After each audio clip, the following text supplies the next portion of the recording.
This video is brought to you by Buyee. In 1966, Ultraman hit Japanese airwaves. Created by Eiji Tsuburaya in his own production company, coupled with his ties to Toho, the show became an instant hit, and had not only paved the way for an entire ongoing series that is still just as beloved today, reigning supreme as one of the major pillars of Tokusatsu, Ultraman also impacted the entire Japanese media industry to the point where every film, drama, or anime that you watch was inspired or influenced by Ultraman in one way or another. But put yourself in Tsuburaya's shoes for a moment. You had just created one of the biggest television shows and IPs to ever exist. One that is easily recognized for its themes relating to our humanity, the value of life, and how we can all strive for greatness while lifting each other through our most hopeless of times. All placed in what was considered to be state-of-the-art special effects for television standards that was on par with what was present in cinemas at the time.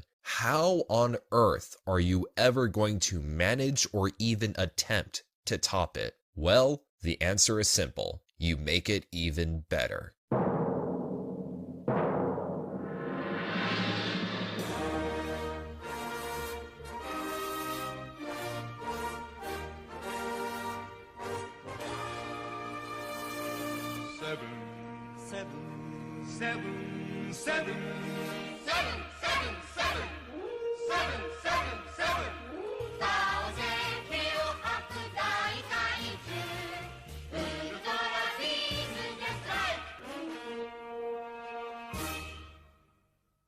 But before I continue, I wish to thank this video's sponsor, Buyee.jp. For the past couple of years, I've been using Buyee to find all sorts of goodies that you can only get from Japan. All you gotta do is choose from a wide selection of online stores like Yahoo Auctions, Mercari, Rakuten, and even places like Madarake and Premium Bandai. Next, just navigate through their selections or simply search for your item in Japanese, put in your cart, and proceed to complete your order.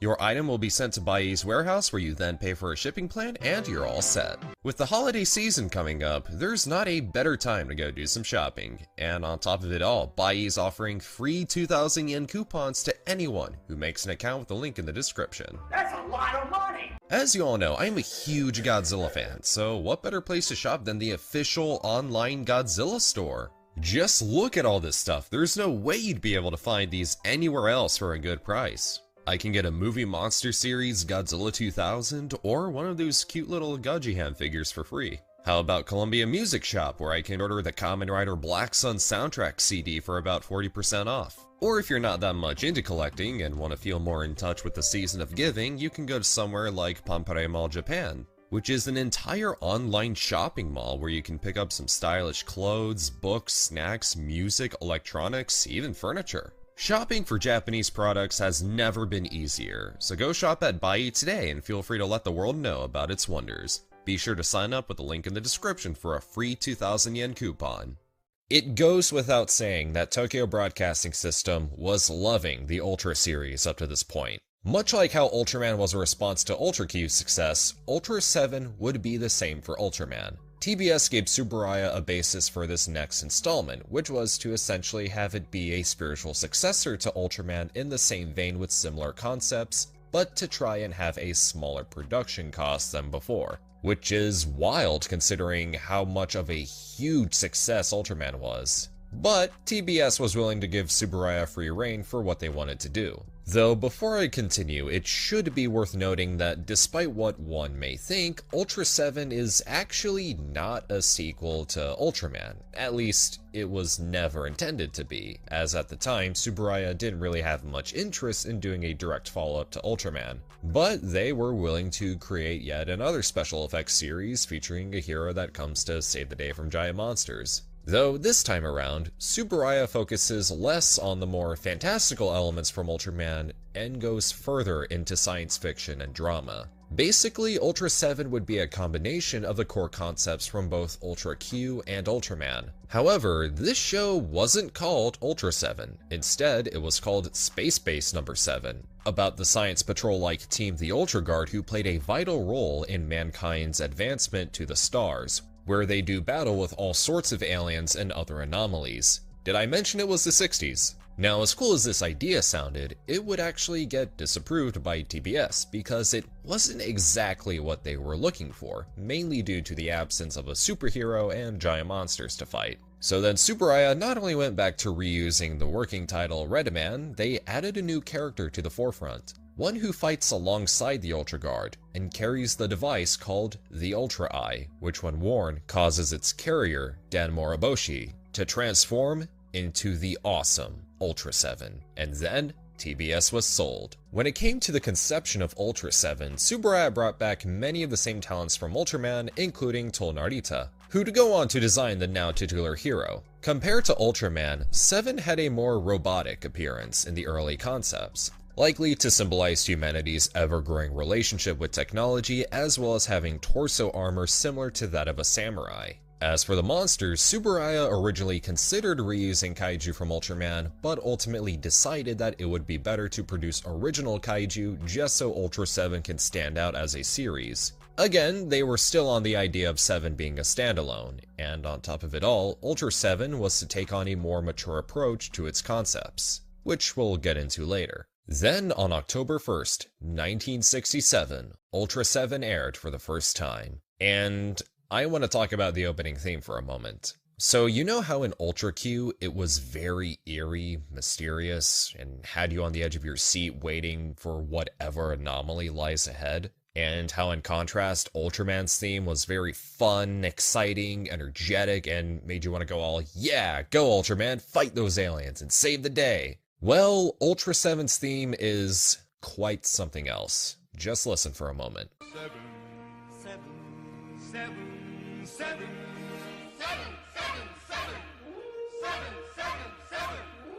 I don't think I've ever heard such a grand and epic theme song for any superhero on this particular level. The suspense with the drums, the way it crescendos to a booming anthem backed up with vocals shouting Ultraseven's name. This song evokes power, tenacity, glory, and also hope. It really makes Ultraseven come off as this great, legendary, larger-than-life hero on par with the likes of Superman. There is a great sense of comfort to this song that also makes it absolutely awe-inspiring. It is the very first thing I think of when I hear Ultraseven, and it is no wonder why it just shows up in Hajime no Ippo out of nowhere. And that's another anime I still need to watch, please don't kill me. Sepultura even covered it once, and that's just how incredible this theme song is. The Hawaiian dub is funny too.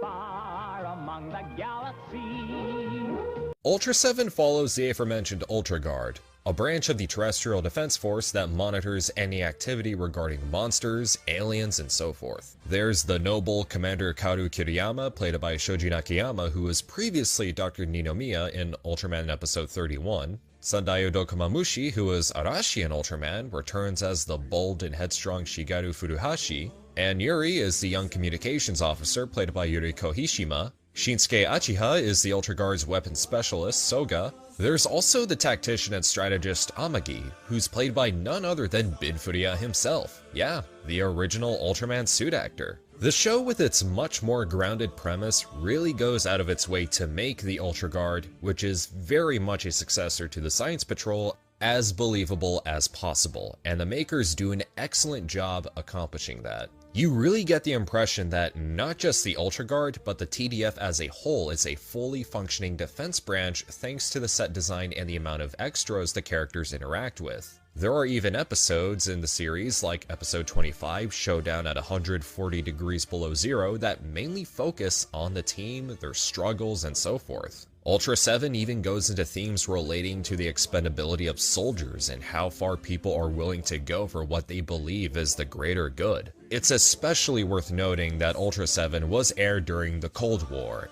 and the massive stockpiling and development of military technology and weaponry between superpowers really puts into perspective of not only the tone and aesthetic of Ultraseven, but its world building, the commentary on these sorts of relations, and the reflections of real-world events. But back to the characters real quick. Last and certainly not least, Koji Moritsugu in the role of Dan Moroboshi. the man who is Ultraseven, who ventured his way to Earth and saves a young mountain climber named Jiro Satsuma from death, to which he then assumes his appearance and joins the TDF as Dan Moroboshi.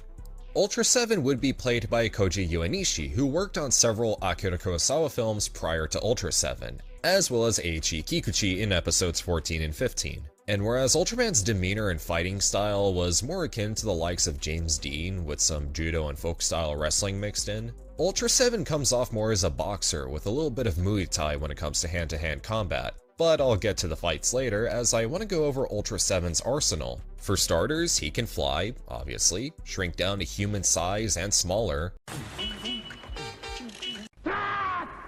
Please let this be a normal field trip. Dan. Has X-ray vision, amongst others, such as being able to absorb sunlight. And on top of these abilities, Seven has a wide assortment of beam attacks, as well as the famous Ice Slugger, which doubles as a sick mohawk and guillotine. The Ice Slugger is just as iconic as Ultraman's Specium Ray, where it's also been parodied and homaged countless times, most notably Kinnikuman. In recent memory, My Hero Academia's Yui Kodai wears Ultraman's Ice Slugger, and in official promo material for Spy Family, Anya is seen imitating Ultraseven's beam attack. When it comes to Ultraseven as a character, we first have to go back to Ultraman. While we do know that Ultraman inhabits the body of Shin Hayata, the two have a symbiotic relationship akin to Venom in that we know who exactly we're seeing and who is in control. Here, Ultraseven is Dan Moroboshi, and Dan Moroboshi is Ultraseven. The two are one and the same in that Seven is an alien learning to understand humanity, which in turn makes for brilliant moments where we see that humanity shine through him. One of the biggest common themes of science fiction is defining what makes us who we are, and Ultraseven does that wonderfully with the characterization of Dan and Seven. Though going back to his arsenal, Seven is capable of summoning monsters of his own dubbed capsule monsters, being Windam, Miklas, and Agira. These are creatures who assist Dan in battle. Now, in case you're wondering why the idea of summoning little capsule monsters to fight other monsters sounds familiar, it's because this idea inspired Pokemon. Yep, we have Ultraseven to thank for one of the biggest gaming franchises of all time. Though speaking of monsters, a hero can only be as interesting as his villains. Much like Ultraman, Ultraseven has an entire rogues gallery of his own, and this wide selection of monsters is just as recognizable as the lineup from Ultraman. Ultraman already has plenty of iconic villains that reek of personality with iconic designs like Baltan, Pigmon, Red King, Mephilus, Seabozu, Zeton, and many more. In Ultraseven, the presence of its strange creatures leave a huge impact on these episodes, as not only do they all have unique designs, but tons of charm behind them. Look no further than Dinosaur Tank. You also have very unique looking creatures like Ella King, who's become a huge fan favorite as well as cool from the first episode. And like Ultraman, Ultraseven does plenty of effort to characterize these invaders. One that comes to mind is the tragic Starbem Geron from episode 26, Superweapon R1, whose home planet gets destroyed by the TDF when experimenting with weapons, leaving Geron rightfully angry as it makes its way to Earth for revenge. The aliens in Ultraseven also make up the show's most famous highlights. Guts trapping our hero in a cross comes off as being very effective with its sense of hopelessness, and it makes for an image that will stick with you. Episode 8, The Marked Town with Metron, has probably the most memorable fight in the entire series thanks to Metron's charisma and mannerisms, the build-up to his fight with Ultraseven, the unbelievably superb set design with the sunset executed with such masterful lighting, incredible miniatures, with just phenomenal cinematography, and the fantastic and wonderful score by Toru Fuyuki. Oh, that reminds me, the production design in Ultraseven is a massive step up from its predecessor, becoming so much more elaborate and intricate that it's honestly hard to believe that not only are you watching a show from 1967, but Seven started off with a smaller budget than Ultraman. And what makes it all the better is that a good amount of the people who worked on Ultraman returned to direct and write episodes such as Hajime Tsuburaya, Toshitsugu Suzuki, Bunso Wakatsuki, Shozo Yuhara, Akio Jisoji, amongst many others. And it is very clear that they vastly improved on what they accomplished prior. But anyway, There's also the infamous episode 12, From Another Planet with Love, featuring the alien Spell, an extraterrestrial who comes to Earth after his world was destroyed by nuclear weapons, as his race seeks to wipe out humanity. Spell's design is eerily reminiscent to that of the survivors of the atomic bombings of Hiroshima and Nagasaki, and because of this, the episode was considered to be in poor taste as it could have been interpreted as discriminatory to those survivors, and was banned in every home media release of Ultraseven. Though TNT did manage to get their hands on the episode, dub it, and made changes to Spell's race to have them be more vampiric than originally written.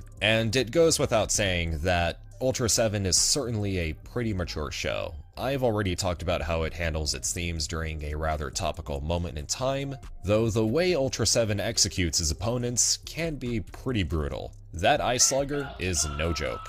But the one Ultraseven opponent I really want to talk about is none other than King Joe. Named after Ultra Series writer Tetsuo Kinjo, King Joe essentially shares the same idea as Zeton, being an alien superweapon who seeks to destroy the hero and conquer the planet. But instead of being at the very end of the series, King Joe makes his powerful debut in the two-parter episode, The Ultra Guard Goes West, which also makes this the first two-parter the show has to offer. King Joe is a brutal force to be reckoned with, consisting of 4 spaceships that combine to create a powerful, faceless machine with no remorse. None of Seven's attacks seem to affect him, which immediately gives him the upper hand, and before you know it, Seven is defeated. For the first time in this show, Seven actually loses. Keep in mind, this is a little early into the show, and this was a very bold move on Tsuburaya's part at the time. However, it all worked out in the end, as in the next episode after recovering, Seven finally gains the strength to defeat King Joe once and for all. What makes this two-parter work for me is not just the fact that Seven loses for the first time or that King Joe is an absolute beast of an alien robot, but what it represents: perseverance, resilience, honor. No matter how many times we get beaten down, all we can do is get back up, try again, and keep moving forward. Sometimes failure is our greatest teacher. Without failure, we learn nothing. And with their first encounter taking place outside the United Nations Embassy, I can't help but feel like Tsuburaya was trying to say something about Japan at the time. Ultraseven, a hero who, quite frankly, represents Japan in this situation, is defeated by technology beyond his understanding. The parallel here being the ever-growing advancements of military science, such as the atomic bomb. Ultraseven is someone who found himself tangled in a non-stop war against alien invaders, much like how the innocent civilians of Japan during World War II were wrapped up in a hopeless war they didn't want any part in. And unfortunately, some of those civilians had to pay the price with their lives. But after the dust settles, all that remains is our spirit. The spirit that is capable of moving mountains. The spirit that is capable of overcoming whatever obstacle lies in its path. The spirit that is capable of changing the world. The spirit that is capable of making a difference. Ultraseven, despite being alien, understands what it means to be human and the potential we all have. And I should note that there are other times throughout the series where Ultraseven loses. But what does he do? He keeps fighting. During times of hardship, turmoil, and struggle, Ultraseven keeps fighting, and so should we. Also, King Joe is quite possibly the first Gatai mech, meaning this dude had a hand in the creation of Getter-Robo, Ideon, Voltron, Acrobunch, Devastator, the Double Zeta Gundam, Gao Gaigar, pretty much every combining robot you can think of, Sentai mechs and all. The sheer influence and impact Ultraseven had on media is very significant. So much that the show had really helped pave the way for the future of Japanese special effects. It's become a huge inspiration for filmmakers like Guillermo del Toro, Tim Burton, and James Gunn. In fact, Ultraseven was originally slated for a run of 39 episodes, only to be extended to 49 after the show saw massive success. And with a sequel, a reimagining, a future entry in the Shin Japan Heroes universe if it ever happens, hopefully, Ultraseven is just a wonderful series that we can all connect with. And don't just take my word for it. Hi, I'm Daniel Van Thomas, and I've lent my voice to Ultraman Zero in English across 5 feature films and a little bit more. I was very graciously invited to talk a little bit about Ultraseven, also known as my space dad, on his 55th anniversary. Thankfully, that's a very easy thing for me to do because I adore Ultraseven. So I'll share some reasons why. First off, it just amazes me that Ultraseven premiered a year after Ultraman in 1967, because just inching closer, 1 year closer to the 70s, you can feel the sort of anxieties of that time start to creep into the undercurrents without losing the optimism that makes Ultraman Ultraman.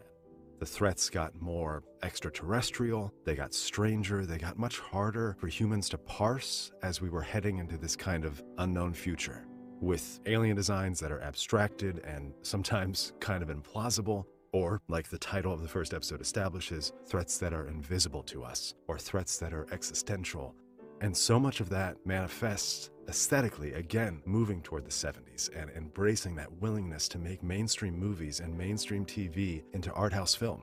You see that in the iconic hyper-saturated sunset and the marked town. You see that in these visual techniques like symmetry and Dutch angles and handheld experimentation, or that post-60s groovy lighting in episodes like The Human Farm, or the dreaminess of The Suspicious Neighbor. And it's incredible to me that this was happening in what was ostensibly children's television. And because of that, you see how much of a mark it left on the kids who saw that television.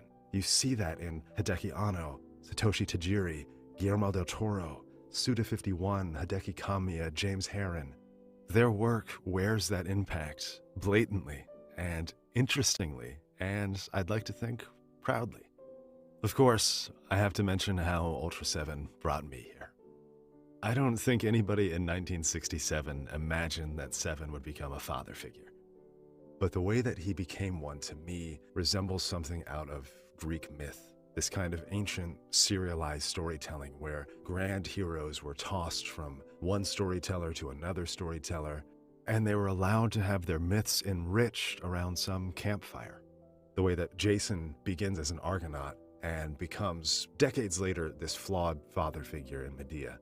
Not to say that Seven was nearly that flawed, but this sort of extremely long-form storytelling that's pretty unique to the Ultra series is what affords him this kind of rich story. He becomes, very unexpectedly, a noble but absent father. It's a relationship with complexity that doesn't delve into the cliched dark and gritty territory that we sometimes mistake for complexity. And I see these beautiful, maybe purposeful, maybe accidental threads that tie father and son together. I see Seven choose Dan as his identity on Earth. And when we meet Zero, he's the rare Ultra who's just himself. He's an individual. And over the years, he's taken on quite a handful of hosts, but there's this sort of wandering individualism that can't be locked down. And in him, I see this kind of romantic, perpetual galactic backpacker on a never-ending gap year, just like his dad. So on that note, happy anniversary, Dad. Here's to another 20,000 years. Finally, I'm going to speed through an episode recommendation of Ultraseven. Just a goofy one for you. It's called the 700-kilometer Run.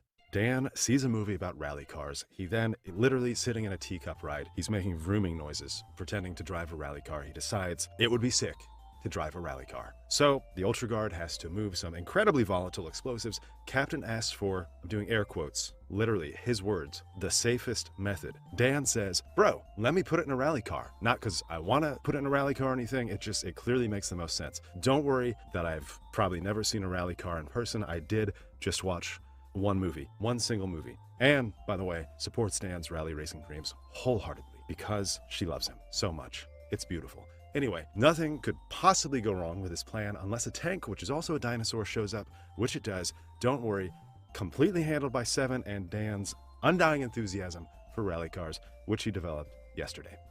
And don't tell anybody I said this, but I see a whole lot of Zero in that plan. And that makes me happy.